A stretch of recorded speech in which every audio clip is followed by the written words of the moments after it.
Hello বঙ্গবাসী, আমি নীলাদ্রি আর বঙ্গবাসী টেকনোলজিতে তোমাদের সবাইকে স্বাগত। সো গাইজ, সবার ফার্স্টে সবাইকে সরস্বতী পুজোর অনেক অনেক অনেক শুভেচ্ছা আর ভালোবাসা।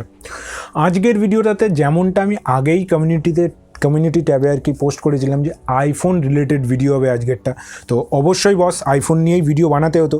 আজকের ভিডিওতে আমি বলবো আইফোনের এখনকার সবথেকে টপ মডেল যেটা আইফোন 11 প্রো ম্যাক্স, এটার ম্যানুফ্যাকচারিং কস্ট কত আর সেলিং কস্ট কত, কত লাভে বিক্রি করে। আর আমি এটুখানি বলে দিচ্ছি, লাভের কথা শুনলে কান দিয়ে রক্ত বেরিয়ে যাবে। বিশ্বাস করতে পারবে না যে অ্যাপেল কীভাবে আমাদের ঠকাচ্ছে। ঠিক আছে, মানে ফার্স্ট টাইম আমারও বিশ্বাস হয়নি। তো বেশি টানবো না, কারণ আমি জানি ইন্ট্রোতে আমি বড্ড বেশি যাই।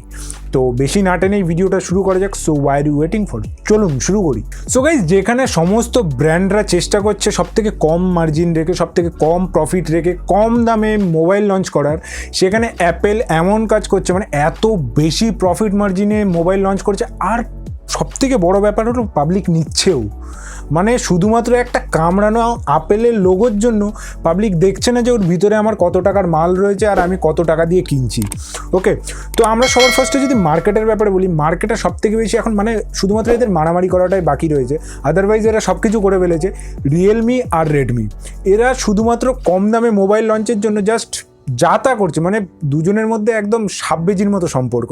এবং এদের সাথে সাথে অন্যান্য ব্র্যান্ডরাও কম দামে অনেক ভালো ভালো মোবাইল লঞ্চ করছে, আর শেষমেশ আমাদেরই ভালো।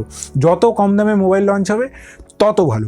কিন্তু ভাই একজন রয়েছে যে কোনোদিনও কম দামে মোবাইল লঞ্চ করবে না, তার মানে অ্যাটিটিউডই আলাদা। ভাই মার্কেটে যে যা খুশি করে বেড়াক, আমি আমার স্ট্যান্ডার্ড বানিয়ে নিয়েছি, আমার কামড়ানো আপেলের লোগোর অনেক দাম, আমি জীবনে কোনোদিনও কম দামে বস মোবাইল লঞ্চ করবো না।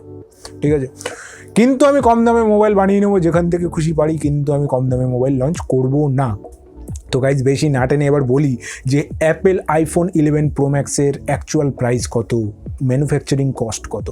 তো গাইজ, এই মোবাইলটাতে সবথেকে দামি দামি যে তিনটে পার্ট রয়েছে, সেই তিনটে পার্ট হলো এটার ডিসপ্লে, এটার ক্যামেরা লেন্স, ব্যাক সাইডের ট্রিপল ক্যামেরা লেন্স মানে ট্রিপল ক্যামেরা, রিয়ার ক্যামেরা, আর অ্যাপেল A30 প্রসেসর। সো সবার ফার্স্টে যেটা দামি, এই তিনটের মধ্যেও যেটা সবথেকে বেশি দামি, সেটা হলো ব্যাক সাইডের rare camera, triple lens camera, rare ক্যামেরাটা। তো এটার প্রাইস হলো অ্যারাউন্ড $73.50। এটা যদি আমরা ইন্ডিয়ান প্রাইসে কনভার্ট করি তো এটার প্রাইস হবে 5,236 রুপিস, 5,236 টাকা। আমরা 5,300 টাকাই ধরে নিই। সেকেন্ড যেটা প্রাইস সব থেকে বেশি, সেটা হলো AMOLED display with touch screen, মানে ডিসপ্লের সাথে সাথে উপরে যে টাচ প্যানেলটা থাকে ওটা। এটার দাম হলো $66.50। এটা যদি আমরা ইন্ডিয়ান কারেন্সিতে কনভার্ট করি তো এটার দাম 4,738 রুপিস। থার্ড যে জিনিসটা সব থেকে বেশি কস্টলি, সেটা হলো অ্যাপেল A13 প্রসেসর, আর এই প্রসেসরটার প্রাইস হলো $64। এটা যদি আমরা ইন্ডিয়ান কারেন্সিতে কনভার্ট করি তো এটার প্রাইস হলো 4,500 রুপিস, 4,500 টাকা। তো সব থেকে দামি দামি জিনিসের দামও স্টার্ট হচ্ছে 5,000 থেকে শুরু করে। গাইজ, এবার বলে দিই অ্যাপেলের যে এই পুরো যত পার্টস রয়েছে, ফর এক্সাম্পল এটার মধ্যে স্পিকারও রয়েছে, এটার মধ্যে ব্যাটারিও রয়েছে, এটার মধ্যে অন্যান্য ফ্রন্ট ক্যামেরা রয়েছে, এটার মধ্যে আরও ছোটো ছোটো অনেক কম্পোনেন্টস রয়েছে, যেমন ভাইব্রেটিং মোটর রয়েছে। তো এই সমস্ত মোটর সব কিছুকে অ্যাসেম্বল করে, অ্যাসেম্বলিং চার্জ, ব্যাক সাইডের যে প্যানেল রয়েছে, ফ্রন্ট সাইডের যে প্যানেল রয়েছে, এই অ্যাসেম্বলিং চার্জ হলো $21, ইন্ডিয়ান কারেন্সিতে কনভার্ট করলে 1,500 টাকা। চায়নাতে ফক্সকন নামে একটা কোম্পানি এটাকে অ্যাসেম্বল করে, তো অ্যাসেম্বলিং চার্জও হলো 1,500 টাকা। এইবার যদি অ্যাপেলের যত জিনিস রয়েছে, মানে সব কিছু অ্যাসেম্বল করার পরে যে মোবাইলটা রেডি হলো, মানে ফাইনালি যে আমাদের আইফোন 11 প্রো ম্যাক্স রেডি হয়ে গেল, 11 প্রো ম্যাক্স বানাতে অ্যাপেলের টোটাল খরচা হয় $490। এটা যদি আমরা ইন্ডিয়ান কারেন্সিতে কনভার্ট করি তো এটার দাম হবে 35,000 টাকা। বুঝেছো? 35,000 টাকা। আর আমাদের কাছের থেকে কত নেওয়া হয়? অনলি 1,10,000 টাকা। কান দিয়ে রক্ত বেরোচ্ছে? তো গাইজ মানে যখন আমি এটা নিয়ে একটা ভিডিও আমার অনেক দিন ধরে ইচ্ছা ছিল যে আমি বানাবো, তো আমি যখন পার্টসগুলোর দাম পড়ছিলাম আর দাম পড়ার পরে লাস্টে ফাইনাল প্রাইসটা এসে দেখলাম, সত্যি কথা আমার মাথায় হাত ছিল যে অ্যাপেল সিরিয়াসলি কী করে আমাদের সাথে, মানে পুরো একদম মুরগির মতো জবাই করে দিচ্ছে আমাদের, বুঝলে তো, এটা শুধুমাত্র কামড়ানো অ্যাপেলের লোগো দিয়ে।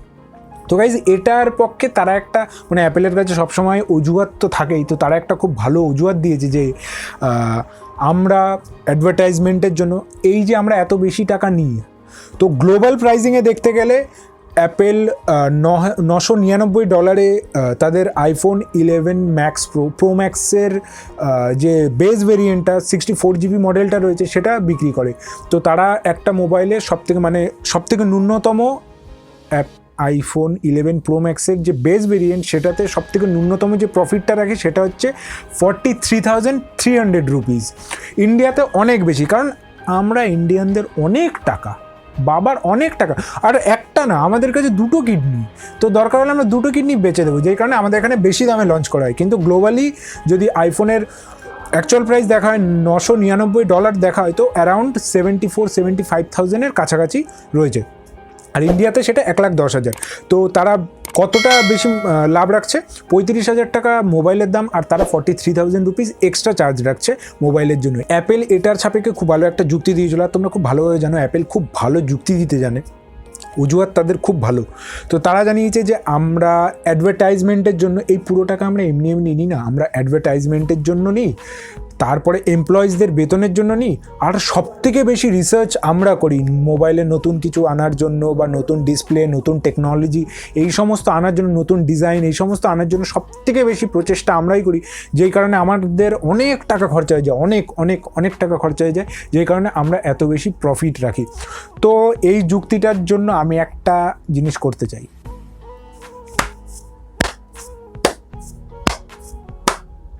এটার থেকে বেশি আমি আর কিছুই করতে পারলাম না, কারণ OnePlus কী করে দিচ্ছে বস, OnePlus-এর কি কোনো রকম কোনো এমপ্লয়িজ নেই? রিয়েলমি, রেডমি এরা কী করে দিচ্ছে, এদের কি কোনো রকম কোনো এমপ্লয়িজ নেই? এদের কি বেতন দিতে হয় না? এরা কি অ্যাডভার্টাইজমেন্ট করে না? এরা কি রিসার্চ করে না? তবে হ্যাঁ, রিসার্চের বিষয়টা আমি সাপোর্ট করবো, কারণ যেটা ঠিক সেটাকে সাপোর্ট করতে হয়, যে অ্যাপেল, স্যামসাং এরা সবথেকে বেশি রিসার্চ করে। আর তোমরাও জানো যে সবথেকে বেশি invention mobile related, MacBook related, laptop related যত রকম ইনভেনশন, সমস্ত বড় বড় ইনভেনশন এই সমস্ত ব্র্যান্ডের থেকেই আসে। তো সেটার জন্য একটা ন্যূনতম পার্সেন্টেজ এক্সট্রা নেওয়া ঠিক আছে, তাই বলে যা মোবাইলের দাম তার ডবলেরও বেশি, ऐसा कैसे चलेगा ভাই? তো এটাই ছিল যা বলার দরকার ছিল সেটা। আর হ্যাঁ, আরেকটা কথাও বলতে আমি ভুলে যাচ্ছিলাম এক্ষুনি, কিন্তু হঠাৎ করে মনে পড়ে গেল যে ব্যাক প্যানেলের দাম, অ্যাপেলের যে ব্যাক প্যানেলটা রয়েছে সেটার দামটা আমি সিরিয়াসলি এখন বলতে পারছি না, মানে ম্যানুফ্যাকচারিং কস্ট সেটা যায় না, কিন্তু এই ব্যাক প্যানেল যদি কোনোদিনও তোমাদের হাতের থেকে পড়ে ভেঙে যায় আইফোন 11 প্রো ম্যাক্সের, তো অ্যারাউন্ড তোমাদের 40,000 লেগে যাবে এই ব্যাক প্যানেলটা চেঞ্জ করতে, শুধুমাত্র ব্যাক প্যানেল চেঞ্জ করতে। হ্যাঁ, ব্যাক প্যানেলের মধ্যে তোমাদের ব্যাটারিও হয়তো বা ইনক্লুড থাকবে, ক্যামেরা থাকবে কিনা ওটা আমার জানা নেই, কিন্তু 40,000 ব্যাক প্যানেলের দাম। তো বুঝতে পারছো কীভাবে আমাদের কাছের থেকে নেওয়া হচ্ছে। তো গাইজ আজকের ভিডিওটা এইটুকুনি কি ছিল, আমি আশা করি ভিডিওটা তোমাদের ভালো লেগেছে। ব্যাকগ্রাউন্ডে ব্যাপক নয়েজ হচ্ছে, কারণ আজকে সরস্বতী পূজা, বাড়ির পাশে এত বেশি এদের আনন্দ যে এরা রাত পর্যন্ত গান চালাচ্ছে। তো ব্যাকগ্রাউন্ডের গানটা শুনো না, আমার কথা শুনো। তো এই যদি ভিডিও ভালো লেগে থাকে, কী বলছিলাম, যদি ভিডিও ভালো লেগে থাকে তো লাইক করো, কমেন্ট করো, আর অবশ্যই শেয়ার করো, অ্যাপেল আমাদের কাছে থেকে কত বেশি টাকা নিচ্ছে, কত বেশি টাকা নিচ্ছে সেটা অবশ্যই শেয়ার করে সবাইকে জানিও। আর যারা বাংলাদেশ থেকে আছো তারা অবশ্যই আমাকে কমেন্ট করে জানিও বাংলাদেশে আইফোন 11 প্রো ম্যাক্সের দাম কত, আমাদের কাছে থেকে কত বেশি নেওয়া হচ্ছে তোমরা জেনে গেছো, আর তোমাদের কাছে থেকে কত বেশি নেওয়া হচ্ছে সেটা সবাইকে জানাও, তো অবশ্যই কমেন্টে জানিও। আর যদি নতুন হয়ে থাকো আমার চ্যানেলে, সাবস্ক্রাইব না করে গেলে পাপ লাগবে। সরস্বতী পুজো আজকে, তো সরস্বতী ঠাকুর পাপ দেবে, একটা সাবজেক্টে সাব লিখে যাবে, তো অবশ্যই সাবস্ক্রাইব করে যাও। ব্যাস এইটুখানি কি ছিল আজকের ভিডিওটা। আর হ্যাঁ, একটা জিনিস, যাদের টেকনোলজি রিলেটেড কোনো রকম কোনো প্রবলেম রয়েছে, আমার ডেসক্রিপশনে সমস্ত সোশ্যাল মিডিয়া লিঙ্ক দেওয়া রয়েছে, সেই সমস্ত লিঙ্কে যে আমাকে তোমরা পার্সোনালি মেসেজ করতে পারো, তো অবশ্যই ডেসক্রিপশনে যাও আর সোশ্যাল মিডিয়ায় ফলো করো আর আমাকে পার্সোনালি মেসেজ করো যদি কোনো প্রবলেম থেকে থাকে। তো গাইজ এতক্ষণ সঙ্গে থাকার জন্য অনেক ধন্যবাদ। Thanks for watching guys. জয় হিন্দ, বন্দে মাতরম।